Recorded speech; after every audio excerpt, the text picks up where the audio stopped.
Good morning మిత్రులారా! మరొక కొత్త అంశంతో మీ ముందుకు. ఏంటి అనంటే, మనం వ్యాకరణాన్ని ఎక్కడి నుంచి ప్రారంభించాలి, ఎలా వెళ్ళాలి అనే విషయాన్ని మొత్తం కూడా మీకు ఈ వీడియోలో అందించాను మిత్రులారా.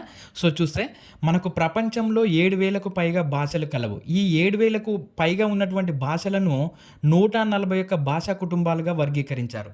ఈ 141 భాషా కుటుంబాలలో 6 ప్రధానంగా తీసుకున్నారు. అవి చూస్తే Indo European, Sino Tibetan, Niger Congo, Afro Asiatic, Austronesian, Trans New Guinea ఈ 6 భాషా కుటుంబాలను ప్రధానంగా తీసుకున్నారు. ఈ 6 భాషా కుటుంబాలలో 67% ప్రపంచ భాషలు ఈ 6 కుటుంబాలలోనే ఉన్నాయి. ఈ 6 కుటుంబాలలో ఉన్నటువంటి భాషలనే 80% ప్రపంచ జనాభా మాట్లాడుతా ఉంది.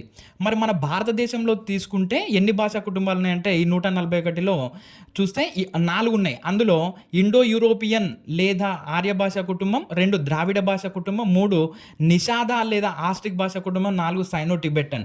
ఈ ద్రావిడ భాషా కుటుంబంలో మళ్ళీ 3 ఉపభాషా కుటుంబాలు కలవు.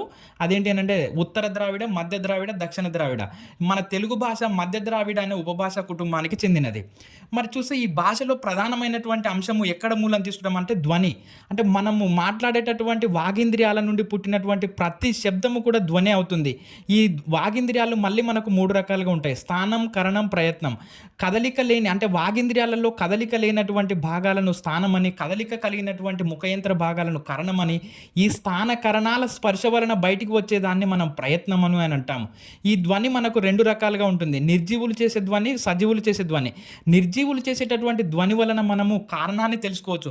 ఉదాహరణకు ఒక గ్లాస్ కింద పడింది అనుకోండి, ఎందుకు పడింది, గాలి వలన పడిందా లేకపోతే చేయి తలగడం వలన పడిందా అనేది మాత్రమే కారణం చూస్తాం తప్ప భావాన్ని తెలుసుకోలేం.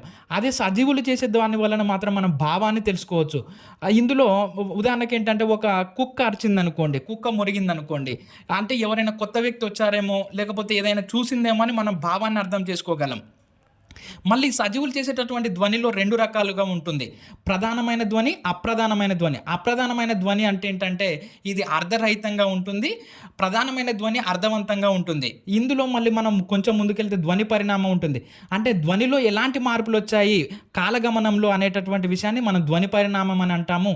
ఈ ధ్వని పరిణామంలో రకాలు ఉన్నాయి: వర్ణ సమీకరణము, వర్ణ భేదము, వర్ణ సమ్మేళనము, వర్ణ వ్యత్యయము, వర్ణాగమము, పదాది సంయుక్త రేఫలోపం. ఇలా మనకు ధ్వని పరిణామంలో చూస్తాం. అదేవిధంగా ఈ ధ్వని నుండే మనకు వచ్చినటువంటిది వర్ణం. అంటే భాషా నిర్మాణం యొక్క మూలాంశం లేదా ఈ ధ్వనులలో అర్థాలను మార్చగలిగేటటువంటి సామర్థ్యం కలిగినటువంటి దానిని మనం ఏమంటామంటే వర్ణము అని అంటాం. ఈ వర్ణంలో 2 రకాలు: సవర్ణము, వర్ణ ప్రవృత్తి. సవర్ణము అని అంటే ఒక వర్ణానికి సన్నిహితంగా ఉండేటటువంటి ధ్వనులను సవర్ణము అని, ఒక పదంలో వర్ణాలు ఏ విధంగా అమరి ఉన్నాయో తెలిపే విధానాన్ని మనం వర్ణ ప్రవృత్తి అని అంటాం. ఈ వర్ణం నుండే వచ్చిన అక్షరాలు అర్థవంతమైన ధ్వనుల లేదా వర్ణాల సముదాయాన్ని అక్షరం అని అంటాము. ఈ అక్షరం మనకు 4 రకాలుగా ఉంది: గుణింతాక్షరము, ద్విత్వాక్షరము, సంయుక్తాక్షరము, సంశ్లేషాక్షరం. గుణింతాక్షరం అంటే ఒక పొల్లు హల్లు ఒక అచ్చు కలిగినటువంటి దాన్ని గుణింతాక్షరం అని అంటాము. ఇందులో ఒక అచ్చు ఒక హల్లు ఉంటుంది. అంటే ఒక గుణింతాక్షరంలో ఉండేటటువంటి కనీస వర్ణాల సంఖ్య 2. ద్విత్వాక్షరం అంటే ఒక హల్లుకు అదే హల్లు ఒత్తుగా ఉంటే మనం దాన్ని ద్విత్వాక్షరం అని అంటాము. ద్విత్వాక్షరంలో ఉండదగిన కనీస వర్ణాల సంఖ్య 3. సంయుక్తాక్షరం అనగా ఒక హల్లుకు వేరే హల్లు ఒత్తుగా ఉంటే దాన్ని మనం సంయుక్తాక్షరం అని అంటాము. సంయుక్తాక్షరంలో ఉండదగిన కనీస వర్ణాల సంఖ్య 3. సంశ్లేషాక్షరం అంటే ఒక హల్లుకు 2 లేదా అంతకంటే ఎక్కువ హల్లులకు చెందిన ఒత్తులు ఉంటే దాన్ని సంశ్లేషాక్షరం అని అంటాము. సంశ్లేషాక్షరంలో ఉండదగిన కనీస వర్ణాల సంఖ్య 4. ఈ ఈ ఈ అక్షరమాల నుండే మనం ఏం తీసుకున్నామంటే, అక్షరమాల, వర్ణమాల. ఈ అక్షరాలతో ఏర్పడినదే అక్షరమాల, వర్ణమాల. ఈ వర్ణమాలలో మనకు తెలుగు భాషలో 56 అక్షరాలు ఉన్నాయి. వాటిని మళ్ళీ 3 రకాలుగా చేశారు: అచ్చులు, హల్లులు, ఉభయాక్షరాలు. అచ్చులు 16, అవి ఆ నుండి అవు వరకు ఉంటాయి. తర్వాత హల్లులు 37 ఉంటాయి, ఇవి కా నుంచి బండిరా వరకు ఉంటాయి. తర్వాత ఉభయాక్షరాలు 3, అవి 0, అరసున్న, విసర్గ, పూర్ణానుస్వరము, అర్ధానుస్వరము, విసర్గ. ఈ విధంగా 56 అక్షరాల గురించి మీకు మరొక వీడియోలో పూర్తిగా అందిస్తాను మిత్రులారా. ఇది అక్షరం తర్వాత మనకు వచ్చేది ఏంటి అని అంటే పదం. అర్థవంతమైనటువంటి అక్షరాల సముదాయమే పదం. మళ్ళీ పదంలో ఉండేటటువంటి అంశాలను మనం పదాంశాలు అని.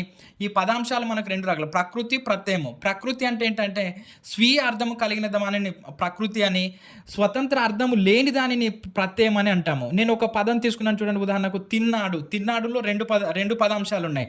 తిను ప్లస్ డు. తినుకు స్వీయ అర్థం ఉంది, డూకు లేదు. అందుకే దీన్ని మనం ప్రత్యయం అని అంటాము. ప్రత్యయాలు ఏం చేస్తాయి అని అంటే మనకు విభక్తులను సూచిస్తాయి. మనకు తెలుగు భాషలో ఉన్నటువంటి విభక్తి ప్రత్యయాలు చూస్తే డూమువులు ప్రథమ, నిన్నున్లను కూర్చి గురించి ద్వితీయ, చేతన్ చేన్ తోడంతో తృతీయ, కొరకున్కై చతుర్థి, వలనన్ కంటెన్ పట్టి పంచమి, కీకు యొక్క లోపల షష్ఠి, యందు నా ఇది సప్తమి, తర్వాత ఓయి ఓరి ఓసి ఇవి సంబోధన ప్రథమ. ఇవి మనకు విభక్తి ప్రత్యయాలు మన తెలుగు భాషలో ఉన్నటువంటివి. తర్వాత మనం చూస్తే ఈ పదాన్ని విధుల ఆధారంగా భాషా భాగాలుగా వర్గీకరించారు. అవి నామవాచకం, సర్వనామం, క్రియ, విశేషణం, అవ్యయము. సో నామవాచకంలో ఈ రకాలు ఉన్నాయి చూడండి ఒకసారి. జాతి నామవాచకం, సంజ్ఞ, గుణ, క్రియ, సముదాయక, ద్రవ్య. అదేవిధంగా మళ్ళీ సర్వనామంలో ఈ రకాలుగా ఉన్నాయి. సంబంధ, సంబుద్ధి, ప్రశ్నార్థక, లింగ సహిత, నిర్దిష్ట, అనిర్దిష్ట, సంఖ్యావాచక, పురుష సంబంధ. నామవాచకం అంటే పేర్లను తెలుపుతుంది. సర్వనామం అంటే పేర్లకు బదులుగా వాడితే మనం దాన్ని సర్వనామం అనే అంటాము. ఆ సర్వనామంలో రకాలు ఉన్నాయి. తర్వాత క్రియ అంటే పనుల గురించి తెలిపేదాన్ని మనం క్రియ అని అంటాము. ఈ క్రియలో మళ్ళీ రెండు రకాలు, సమాపక, అసమాపక. సమాపకలో భూతకాలిక సమాపక క్రియ, వర్తమానకాలిక, భవిష్యత్తుకాలిక, తద్ధర్మకాలిక సమాపక క్రియలు, ఇలా 4 రకాలుగా ఉంది. అసమాపక క్రియలు చూసుకుంటే క్వర్ధకం, వ్యతిరేక క్వర్ధకం, శత్రర్థకం, ఛేదర్థకం, అప్యర్థకం, తుమ్మున్నర్థకం, అనంత్యర్థకం. భూతకాలిక అసమాపక క్రియనే మనం క్వర్ధకం అని, వర్తమానకాలిక అసమాపక క్రియనే మనం శత్రర్థకం అని, భవిష్యత్తు కాలిక అసమాపక క్రియనే మనం ఛేదర్థకం అని అంటాం. ఇది క్రియ గురించి. సో విశేషణం ఇది అనేది మనకు గుణాలను గురించి తెలుపుతుంది. అవ్యయమంటే లింగ వచన విభక్తుల చేత మార్పు చెందినటువంటి దాన్ని మనం అవ్యయం అని అంటాము. ఈ విధంగా మనకు విధుల ఆధారంగా పదాన్ని భాషా భాగాలుగా చేశారు. పదంలో మళ్ళీ మనకు రకాలు ఉంది. ఆ రకాలు చూస్తే తత్సమ, తద్భవ, దేశీ, అన్యదేశీ, గ్రామ్య. ఈ తత్సమ పదాలని మనం ప్రకృతి పదాలు అని, తద్భవ పదాలని మనం వికృతి పదాలు అని అంటాము. ఈ విధంగా మనకు పదంలో 5 రకాలుగా ఉంది. గ్రామ్య పదాలు చూస్తే ఈ 5వది అయినటువంటి గ్రామ్య పదాలు చూస్తే ఇందులో 2 రకాలుగా ఉంది, నిందగ్రామ్య, ఆనిందగ్రామ్య. నిందగ్రామ్య అంటే గ్రామీణ ప్రాంత ప్రజలు మాత్రమే మాట్లాడగలిగేటటువంటి పదజాలాన్ని మనము నిందగ్రామ్య అని. తర్వాత ఆనందగ్రామ్య అంటే ఏంటి అని అంటే గ్రామీణ ప్రాంత ప్రజలు మాట్లాడినప్పటికీ కూడా గ్రంథాలలో ఉపయోగించబడితే వాటిని ఆనందగ్రామ్యాలు అని అంటాం. నిందగ్రామ్యాలు అంటే గ్రామీణ ప్రాంత ప్రజలు మాట్లాడతారు కానీ అవి గ్రంథాలలో ఉపయోగించబడితే అవి ఆనందగ్రామ్యాలు అవుతాయి. తర్వాత మనకు వాక్యం చూస్తే ఈ పదం తర్వాత వచ్చేది మనకు వాక్యం. పదాల సముదాయమే వాక్యం. సో ఇందులో మళ్ళీ వాక్యాన్ని 3 రకాలుగా వర్గీకరించారు. రూపాన్ని బట్టి, అర్థాన్ని బట్టి, క్రియా ప్రాధాన్యం ఆధారంగా. రూపాన్ని బట్టి సామాన్య, సంశ్లిష్ట, సంయుక్త. సామాన్యలో మళ్ళీ 2 రకాలు, క్రియా సహిత, క్రియా రహిత. సంశ్లిష్టలో శత్రర్థక, ఛేదర్థక, క్వర్ధకం, అప్యర్థకం. సంయుక్తలో వచ్చేసి సంకలన సంబంధ, వికల్ప సంబంధ, వైరుధ్య సంబంధ, కార్యకారణ సంబంధ. అర్థాన్ని బట్టి అనేక రకాలుగా ఉన్నాయి మిత్రులారా. చూస్తే నిశ్చయార్థక, ప్రేరణార్థక, ప్రశ్నార్థక, ఆశీర్వార్థక, నిషేధార్థక, సందేహార్థక, సామర్థ్యార్థక, ప్రార్థనార్థక, అన్మత్యర్థక, విద్వర్ధక, వికల్పిక, తర్వాత అన్వర్తిత, ఆత్మార్థక, ప్రశ్నార్థక, ఇట్లాంటి ఆశీర్వార్థక, ఇలాంటి అర్థాన్ని బట్టి రకాలుగా ఉన్నాయి. తర్వాత మనకు క్రియా ప్రాధాన్యాన్ని బట్టి చూస్తే కర్తరి వాక్యము, కర్మని వాక్యము, ప్రత్యక్ష అనుకృతి వాక్యము, పరోక్ష అనుకృతి వాక్యము. అంటే మిత్రులారా మనకు ఇక్కడ ఏం జరుగుతుంది అనేది గమనించండి. ధ్వని నుంచి అంటే భాషలో మూలాంశము ధ్వని నుంచి మొదలు పెడితే ధ్వని, వర్ణము, అక్షరం, పదము, తర్వాత వాక్యము. అంటే ఇక్కడ ఉన్నటువంటి సమాచారాన్ని మొత్తం కూడా మనం ఒకే దగ్గర నేర్చుకోగలిగితే మనం రివిజన్ చేసుకోవడానికి ఈజీగా ఉంటుంది మిత్రులారా. సో మీకు ఇంకొక వీడియోలో మిగిలిన వ్యాకరణం అంతా కూడా ఒకే పేపర్లో ఇస్తాను. మన వీడియోని తప్పకుండా లైక్ చేయండి, సబ్స్క్రైబ్ చేయండి, షేర్ చేయండి మిత్రులారా, మర్చిపోకుండా.